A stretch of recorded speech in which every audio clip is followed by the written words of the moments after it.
Welcome to Burlap Teachers. Enjoy the video. In this video, I will explain how to make delicious chocolate puffs. First, let's gather our ingredients. You'll need 1 1/2 cups of all-purpose flour, 1/2 cup of unsweetened cocoa powder, 1/2 cup of granulated sugar, and 1/4 cup of unsalted butter. Also, have 1 teaspoon of baking powder, 1 large egg, and 1/2 cup of milk ready. Don't forget to line your baking sheet with parchment paper. Now let's get mixing. In a large bowl, whisk together your flour, cocoa powder, sugar, and baking powder. In a separate bowl, beat the egg, then stir in the milk and melted butter. Gradually add the wet mixture to the dry ingredients, mixing until a soft dough forms. Be careful not to overmix.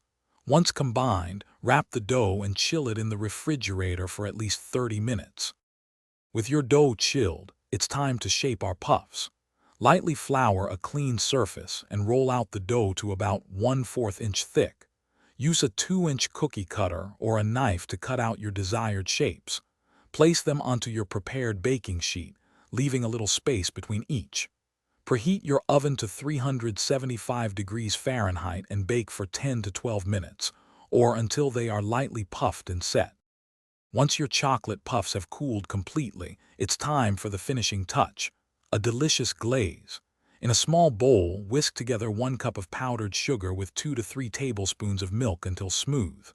You can add a splash of vanilla extract for extra flavor. Drizzle or dip each puff into the glaze, then let them set on a wire rack. They are perfect for a treat.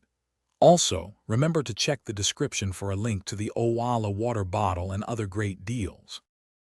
Thanks for watching. Consider subscribing if this video helped you.